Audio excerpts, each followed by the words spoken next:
Hey guys, check out this deck I'm up against. What is it? It's called Chaos Dragon. I hear it's totally hard. Sweet! Oh my god! Oh, you think that's difficult? I'm just an introduction. Deck profile's over there. What's up? Oh god, help me! God can't help you now! Hey! There's a card of huge moves over there. Hi. Cool? It would be for getting your ass kicked so hard! Hey, you bitch! On the side deck! You can't mess with me! Oh, thank God you're here! It's gonna be alright. I'll save ya! Oh God.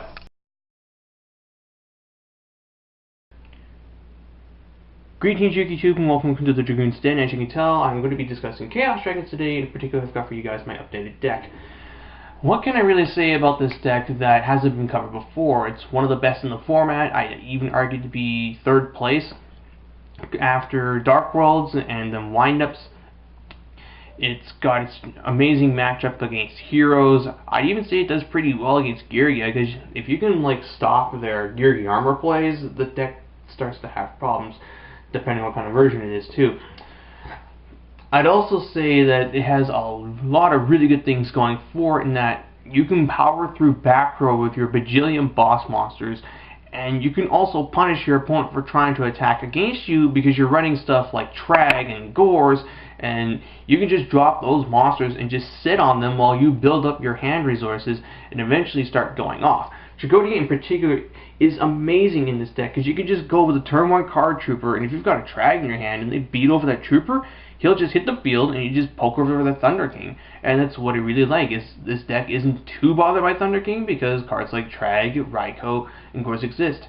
The other thing I like about this deck is it is highly resistant to hand traps. Valor, Maxi, they aren't really that great against this deck. Valor, at its best, will stop stuff like Dark Arm, Red Med, Tragodia taking monsters or copying levels, and Tour Guide. That's about 5 cards out of the entire 40 card deck that Valor is good against. And Maxi, well, this deck is all inherent special summons. It's just going to be Red Med, Tour Guide, and Monster Reborn that your opponent's going to be able to get a good use out of Maxi. So I like these things about the deck, and it just kind of reminds me of TG Agents from last year. And you guys knew how much I liked that deck, and it's pretty much what it is, a high monster count beatdown deck that drops a whole bunch of boss monsters. Thing is, this doesn't synchro that often, although I do find myself going to Black Rose Dragon a lot, and that has to do with Tragodia.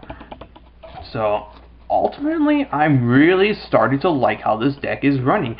Now, it doesn't have that many dragons, like about 9, but we called Plant Synchro, and all it ran was 6 plants, if not less. So, we'll go into the deck itself. It's unfortunately not that much different from what you guys have seen in top tables. It's 3 Pulsar, 3 Dark Flare Dragon, 1 Red Med, 1 Dark Armed, and 1 Eclipse Wyvern. The 1 Wyvern is something that I have been having issues with because I just keep drawing it and not getting a Dark Flare Dragon to the hand in order to me sending this off to the graveyard to tool Red Med or Dark Armor to the deck. I know what he's good for, and I know why you run the card. It's just, he's been like that one guy who I'll draw as my 6th card for turn, and he'll just troll phase me while I just wait for a way to get rid of it. I do like discarding it for Tragodia though to take that Thunder King Ryo, and then I search out stuff in the deck. Then for your Chaos Monsters, BLS and Chaos Sorcerer, I really want to get these in their other foils, especially the BLS. These golds are just starting to really bother me. I can see why my friends hate gold rares now. 2 copies of Trag. This is one of the best cards in the entire deck. Your opponent, when they know you have something like this, they're kind of a bit hesitant to attack because they have to wonder if they can deal with a 3,000 to 3,600 attack Tragodia who can take like their monsters or copy levels and do Synchro Exceed shenanigans. Best hand trap in the deck, if you ask me. And then the other hand trap is Gores. And then for the other hand traps, triple Valor, double Maxi. I really like this ratio a lot. You could go down to 1 Maxi, and I do recommend at least having 1 in the deck, but 3 Valor must. It's just too good. And then negate effects, put that light in the graveyard. It's a tuner. These guys just do everything that you could possibly want them to do. Then for my semi-limited cards, 2 copies of Card Trooper. not much else to say on him. 2 cards, copies of Tour Guide, 1 Sangan, 1 Night Assailant. And then for the Lightsworn engine, triple Lila, triple Raikou, they do what they do. Then for spells, triple Recharge, I'm heavily debating taking this down to 2. I just don't like having 3 in the deck with only 6 Lightsworns. I just end up having that 1 copy that sits there doing nothing, and when I eventually draw the Raikou and the Lila, I'm torn between either summoning the Lila to pop their back row, or just pitching it off to hopefully draw into a boss monster or something like that. I know why people would run 3, it's just, I don't know. I kind of want to just drop 1 and like maybe even drop another card, or just put 2 Gold Sarcophagus in to take it to 41 cards again. 2 copies of Lance. I just recently dropped MST. MST is good in here, don't get me wrong. It's basically having 3 more copies of Lila. But I've noticed now that Insectors are kind of starting to make their way back into the game. People are starting to play less static trap cards, or at least they should be, in order to not lose out to those Hornet pops. And as a result, the cards that MST was really great against, they're seeing less play. This allows Lance to actually start becoming more useful, because people are just going to be running the more chainable stuff like Bottomless, Torrential Tribute, Compulse, and then you can just Lance your Lila and then proceed to pop their other back row. And lastly, 1 Charge, 1 Dark Hole, 1 Heavy Storm, 1 Monster of War. Whoops, got them off camera, my bad. Absent from here is the Seal of Orichalcos, which I was playing at first. I ultimately dropped this because I just found it to be a gimmicky win more card. It's useful, but Chaos Dragon ultimately just does not need it. I just played around with it because I thought I had some neat combos with Pulsar Dragon, and while that is true, 1 copy isn't enough, and 2 copies is too much in here. Again, you want to keep your spell count very low, preferably 8 to 10. And that's it for the main deck.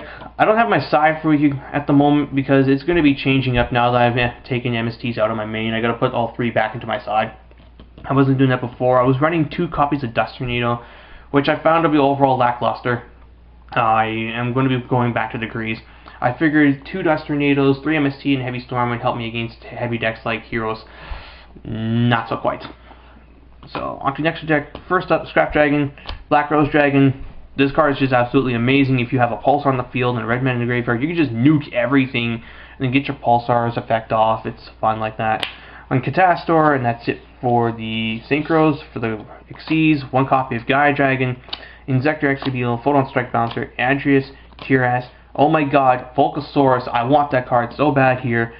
Just, could you imagine if you go 2 Double Dark Flares into Volcasaurus, you pop your opponent's big boss monster and Inflict Burn, then you drop a freaking Gaia Dragon, a Thunder Charger, and then just go for the throat. Queen Dragon Jin, probably the 1 rank 4 I will always run in here. It's just too good detaching a card to bring back a Pulsar that can't be run over in battle. Leviathan, Acid Golem, the brilliant Acid Golem, Tempo, Leviair, and Wind Up Zemates. And that is it for the deck itself.